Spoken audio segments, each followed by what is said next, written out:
Angie and welcome back to Face Mask and Chill. As you know, there is a cool face mask in the description box below, so make sure you go ahead and check that. Also, if you haven't hit that subscribe button, what are you waiting for? Go ahead and hit that subscribe button and the little bell icon that's right next to it. It's going to be linked right down there so you guys can click. It's a big red subscribe button. It is free.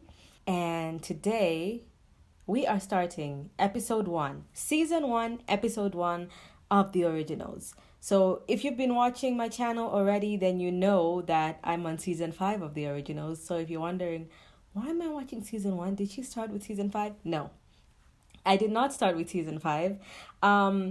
We are doing a rewatch. So if you're like me and you like to watch series more than once, then welcome to the rewatch, okay? So I like to watch series that I like at least twice, because the first time I want to watch to entertain myself. I want to have fun. I want to be shocked. I want to see what's happening. The second time I watch the show, I want to see everything that I missed before, now that I know what's happening. Because it's kind of like, you know that little test what they, like you can even test it on yourself right now. Like look in the room where you are right now and see how many purple things are in the room and count them. When you have the number, I want you to tell me how many green things you see. You probably didn't really pay attention to the green things because you were too busy looking at the purple things. That's exactly how I think it is with series, because you set your mind on something and you think, okay, I think I figured it out. This is what's happening. And so you start watching in a certain way because you think certain things are going to happen and then they don't happen. So then you miss things that you could have seen in the first place. So now when we're watching and we know exactly what happens, we see things from a slightly different angle and we see things we might have never seen before. So I like to do the rewatch. So of course, because I know what happens, this is going to be more of a review than a reaction video, because I'm not really reacting. Like I know what happens. I'm not going to be like, oh my gosh. But if this is your first time and you're just like coming through to watch after you've watched the episode, I'm going to try my best to not give any spoilers about what's happening in the next episodes, so you guys, if you're actually watching the first episode, you don't get spoilers for what's happening next and we can just watch like it's the first time. So I will be inserting little clips of what I'm talking about, and then we'll be talking about like the main plot of the story, what happened in this episode, what were the best parts, what did you understand by this, what did you not understand by this. So sometimes, even if we're watching it for the second time when we know what's happening, I might miss something or misinterpret something that might completely change the way I see something. So if you guys have different opinions or anything like that, make sure you drop them in the comments below, because I want to know, and I'm sure other people who are watching will also want to know. Always and forever. The tagline from this entire show. So let us start. I have come to believe that we are bound forever to those with whom we share blood. And while we may not choose our family, that bond can be our greatest strength. Okay, so what I really like about this show is they did such a great job of introducing the characters and making a real, they gave us the entire backstory in the first episode. I also just want to mention that you don't have to have watched the Vampire Diaries for you to watch this show, because I watched a little bit of the Vampire Diaries, not as well as I'm watching the originals. I skipped a couple episodes here and there. So in almost every season, I knew the main idea of what was going on, but not really, really into it. So I didn't even see the season with the originals in it. I just knew at the time when it was showing, I knew my best friend loved Klaus, and she was like, oh, Klaus, he's this vampire, he's British, he's really hot. So I was like, okay, so there's a really mean guy, pretty evil, his name is Klaus, and he's hot. That's basically all I knew. I didn't know about Elijah or Rebecca. So if you're watching this for the first time, they do give a perfect amount of backstory, and you don't have to keep thinking about Vampire Diaries like, oh, is this person going to cross over? It's just an entirely new show. So it starts 300 years ago. So we know the first time they came to New Orleans was 300 years ago. So I really like that. The one thing that surprised me is how the first thing we saw in the episode was Cole in a box. And he's not in the rest of the episode. So if you're watching this for the first time and you just see the open coffin, you don't even know who that is if you didn't watch Vampire Diaries. It's like Rebecca just comes in and you see she's got the veins under her eyes, so you know, okay, she's a vampire. And then she says, oh, meet the family, it's Rebecca. And then instantly, we also know that Klaus is their half-brother. She actually says, this is our half-brother. And then it's mentioned again later on, which we'll get to. And then Elijah compels someone in the ship the first time we see that. So we also know that, okay, they can compel people. We know, so it's like they put out all the little theories about the vampires. So we know, like, okay, this can happen, this cannot happen, right in the first episode. This is like the first 5 minutes, I think, we see the wall with the blood everywhere and the dead man on the show. So we know, okay, this is gonna be like some slightly more scary, a little bit more graphic, you know. So you're introduced to exactly what kind of stuff you can expect in the show right at the beginning. I have some thoughts on this scene right here. I used to live here. Really? When? Oh, feels like 100 years ago. I just moved here myself. What brought you back? Well, my brother's here somewhere. I'm afraid he might have gotten himself into a bit of a bind. You say that like it's a common occurrence. Well, he's complicated. Defiant, ill-mannered, little temperamental.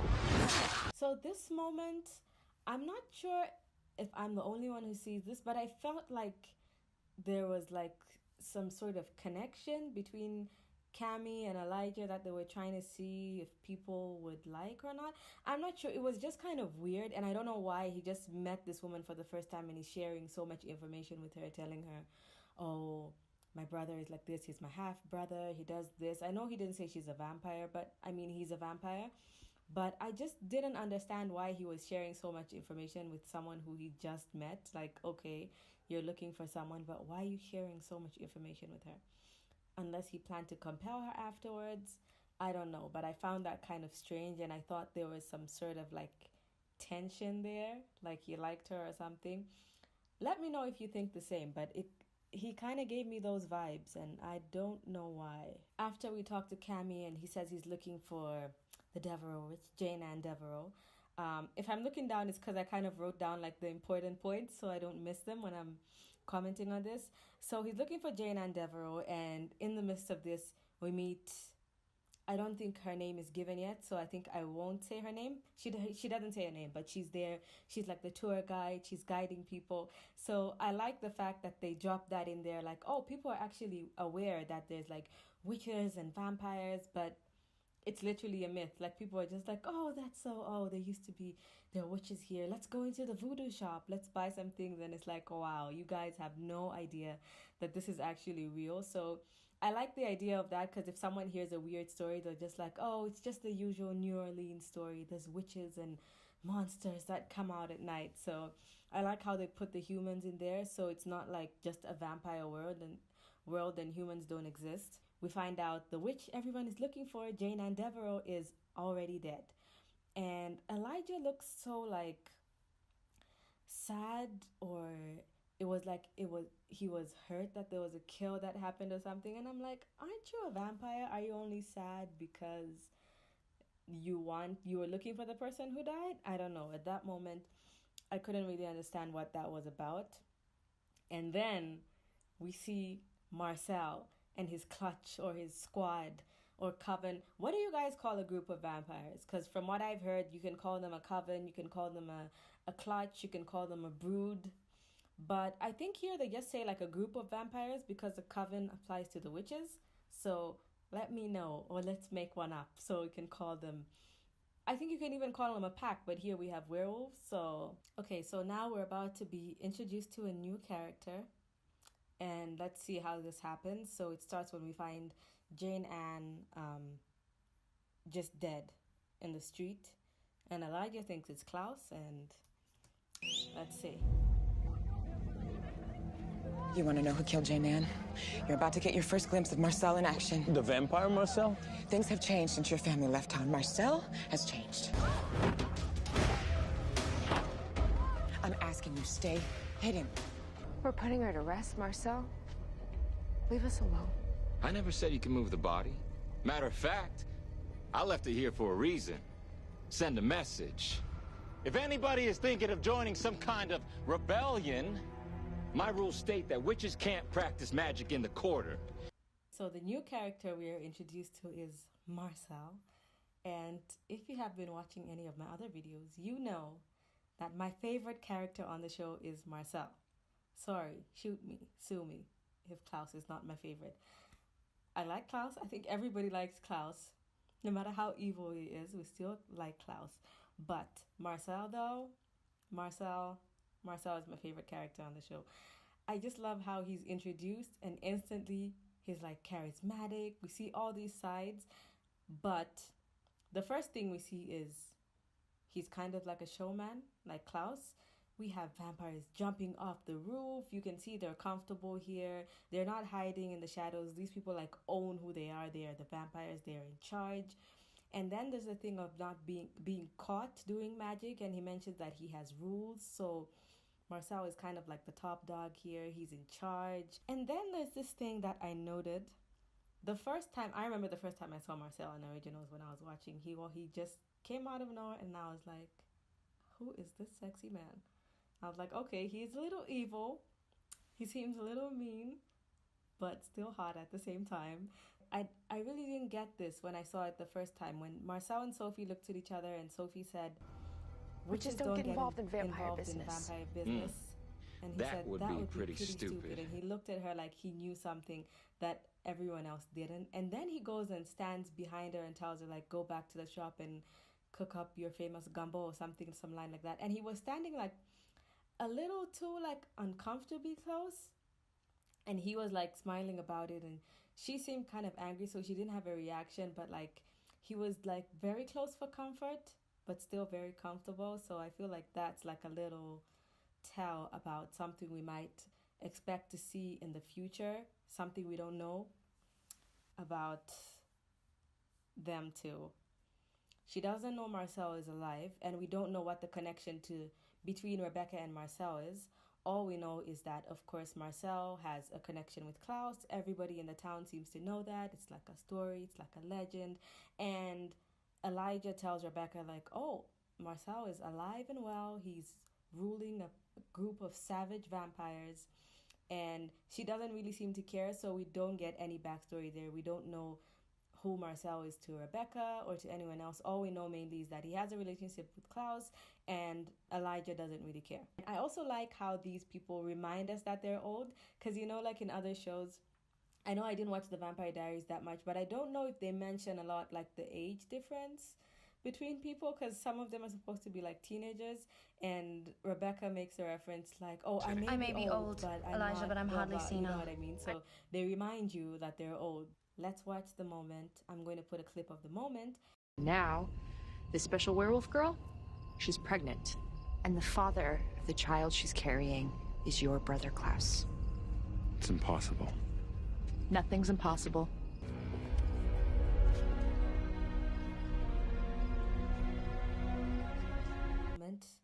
Who is this mystery woman everybody wants to know? The mother of Klaus's child. And we are introduced to this lady. She does not have a name at this point. I don't think they mention her name. So she's brought to us like an angel, you know, the way they just...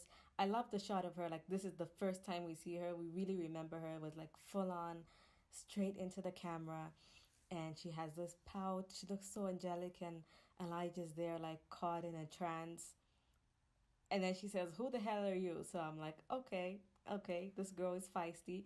I think we're going to like her. And then we're back to the thing with Elijah, letting her see into his mind and telling her the whole story. And I understand that they have to give us the backstory somehow, but this is the one moment I thought like, okay, maybe we could have got this little memory in a different kind of way, like maybe a flashback if he was remembering. But it's like, okay, again, Elijah, you meet this stranger who says she's carrying your brother's baby, and then you let her into your mind and show her this entire backstory about how you grew up and what. And I'm just like, But then I also like that she mentioned it. Oh yeah, she does say her name. I like the moment where she says, "Oh, I'm Haley, by the way. I best you should know my name if you're gonna tell me your whole life story," or something like that. So at least here they actually say like, "Oh, vampires are dead. They can't have children." But of course, Klaus is a hybrid, so the wolf side made that happen. But I wonder if he was still bound, because they do mention at the beginning that he broke free from like a spell that his mother did to keep his werewolf side at bay. So I wonder if it wouldn't have been possible if he wasn't bound anymore. Maybe this was mentioned in Vampire Diaries. I'm not sure. If it was, make sure you comment in the section below. Let us know, because I think we're in the dark about that one. Haley tells Elijah, or like they're kind of saying it in conversation, like, oh yeah, that's how the werewolf gene is activated after you make your first kill. So in order to become a werewolf, you have to kill someone. If you never kill someone, I guess your werewolf part will not be activated. So that is also down. So, we need to remember these things, because these shows, they bring up things from like 2 years ago and expect you to remember. So make sure you remember that. Marcel was basically, we don't know exactly what the relationship with Klaus is, but we do know that he learned everything he knows about being a vampire from Klaus. And I'll insert that little clip there.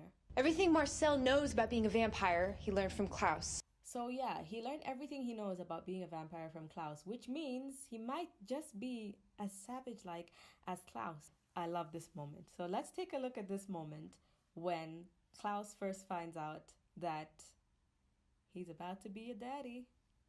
And this pregnancy is one of nature's loopholes. You've been with someone else, admit it! Hey! So like, isn't this just funny? Like, wow, classic denial. He's like, you've been with someone else. Like, oh please, who wants to have a child with a psychopath? You're not gonna offer Haley anything amazing. She's been brought out to this place. She clearly doesn't care. Why would she want to pretend that she's having your child, Klaus? I found it so funny that he just went straight to the extreme and be like, you've been with someone else. Like, as far as we know, they weren't even in a relationship, right? It was just a one-night stand. So like, Klaus, get over yourself. I don't know if he was covering up for his emotions or he really didn't believe it was his child. Klaus is just so evil that it's just so fun to watch. He plays the character so well. Like, we get this entire speech and then Elijah says, listen. And I'm going to put the moment right here now. Listen. So he listens to the baby's heartbeat for the first time. And now we just see this emotion in Klaus's eyes. And we're really expecting, like, okay, I know it's almost expecting too much from the first episode, but we almost see tears in Klaus's eyes, right? He's getting there and he's like, wow, I'm hearing the heartbeat of my child. And then he just turns around and says, kill her and the baby. And it's just like, wow, there is no getting through to this guy. And it's just, this show is just epic, guys. If you guys watched Vampire Diaries and you're not sure about this show is better. I guarantee that. Like this, sorry if you're like a huge Vampire Diaries fan and you think this doesn't compare, but I just think, I know they're two different shows, but this one is better. And now there's this fight. So they're fighting and Elijah says his whole family is power. He's got all these like one-liners, Family's power, always and forever. We have this long Elijah moment right here. This long speech, and now he puts his hand on Klaus's shoulder and he ends it by saying, save your child. And I truly believe at this point, I'm like, okay, even if he just has to pretend to make his brother happy, he's going to be like, okay, let's try this out. And he just says, no.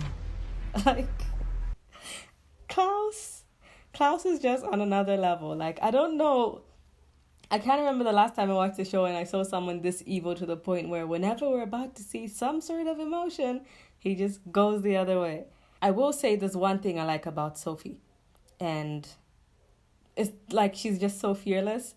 And she's like psycho. She's kind of like Klaus. She's literally like, oh, in case you didn't know, I linked myself to Haley. And oh, if that won't get you attention, you know what? I'm going to kill myself so your baby mama can die as well.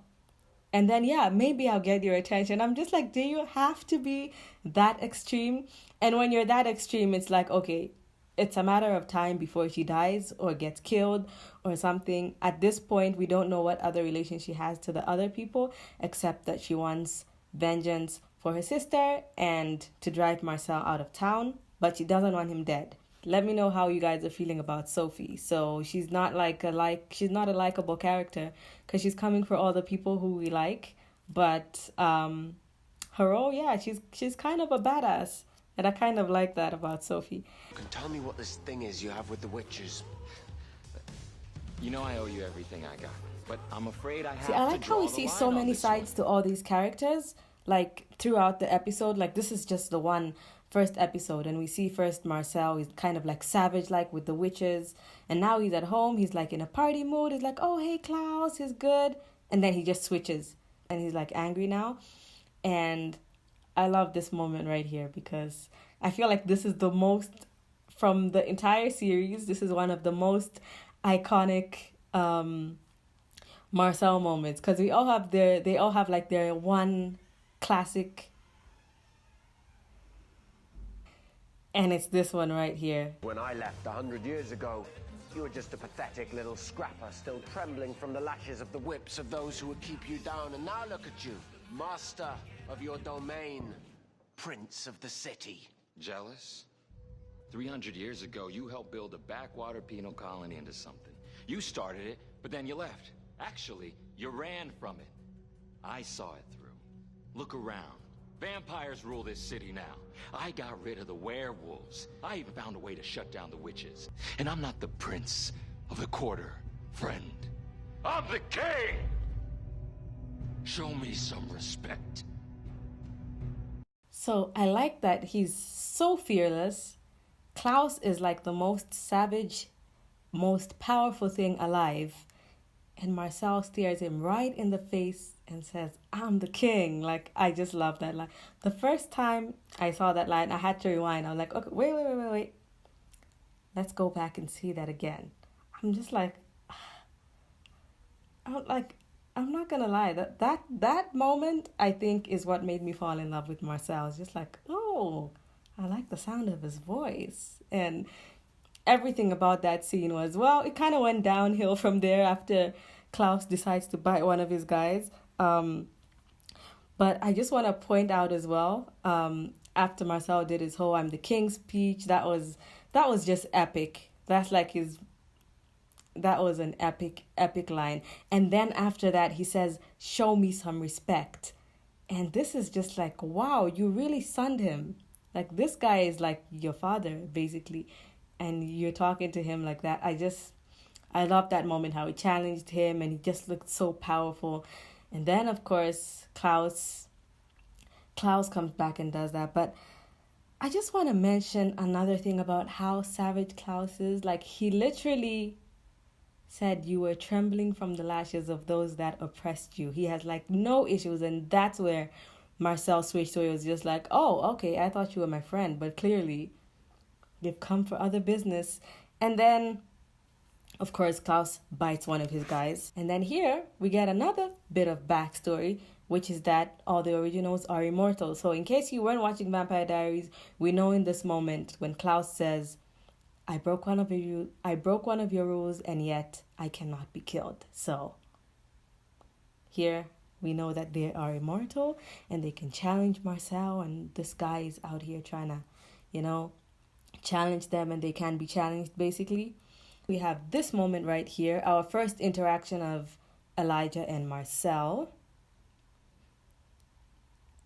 And we see how Marcel is like the man in charge here. As soon as he walks in and he just shows a slight bit of unease, all the vampires stand up ready to protect him, and he's like, calm down, I got this. So Elijah is so like, he comes in, it's all like, oh, I'm in my suit, I'm all noble. And then he just throws out these little, like, disrespectful lines. And how can you not like Elijah? He's, like, so smooth about the way he goes about things. And he talks in a really weird way at this point. He really talks like an old person. Like, you really know, like, okay, this guy is old. He pronounces all the H's in his words. Like, where? And every time he says something like that, it just kills me. I don't know why. If anybody else notices that, let me know. And then this is now the second time that people are asking Marcel, how the hell does he control the witches? And at this point, we don't know. He has a secret weapon. There's a way he's controlling the witches that no one else has managed to do before. And yeah, and now I like this little line here. Then he gets pissed off like a little bitch and bites one of my guys. Well, I do. And is it just me or do shows on the CW that they don't really swear, right? Like, there's hardly any swearing. But even further on in the season, I don't remember like any episodes where I can remember like specific things that someone said, except in this season a little bit more again. But I like how Klaus literally, he's talking to Elijah, a 1,000-year-old vampire, and he's like, oh, your brother came through and then he just bites one of my guys like a little bitch. And I was like, oh, okay, this guy is clearly not scared of anyone. Elijah brings up is that, Klaus's blood can heal the bite of a hybrid, basically. So the guy, if Klaus gives Marcel's guy some of his blood, he's going to survive. I don't understand why Marcel does not know this already. Did Klaus just figure this out in the past 100 years after he met Marcel? Did they just figure this out now? It's like a new thing they're bringing to the story, or did it just kind of bypass him? If you guys know, make sure you let me know, because he was so surprised, like, oh, that's a thing, like your blood can heal. So a little bit more of the backstory, but I want to know if someone else knew, because I don't know how he was supposed to be so shocked. Like, everybody knows there's a hybrid. Like, I don't know how it wouldn't have gone round that he can actually cure his own bite. So I don't know about that one right now. Can I just mention that Have I not made clear my in desire to be season left alone? 1, mainly, I think, the sound effects are so loud. Like, whenever someone walks into the room, we can hear them walk in. We can see lots of the vamp speeding. When they hit someone, it sounds so loud. So I want to know, I think maybe we might be hearing from the point of view of a vampire, so we know what they hear when they can hear someone coming, because it's not just like silent. So I think it's like, so we can imagine what other vampires hear when they're fighting, because all their senses are heightened. So I think I kind of like that, because later on, I don't think I hear these sound effects as much. Anyway, now back to this fight. I like how at the end, again, we have another moment. Elijah's so like, let's do this, we're family, let's protect this child. And Klaus is just like, I haven't cared about anything for centuries. And like, wow, you really cannot get through to this guy. Until, of course, we have this moment here where they're sitting at the bench. And in my absence, Marcel has got everything I ever wanted. I made him in my image, and he has bettered me. I want what he has. I want to be king. And so now clearly it's like, okay, Klaus, you've never cared about anything in your life, but clearly you care about power because you're jealous of Marcel. He built himself a family. He did everything. He's the king.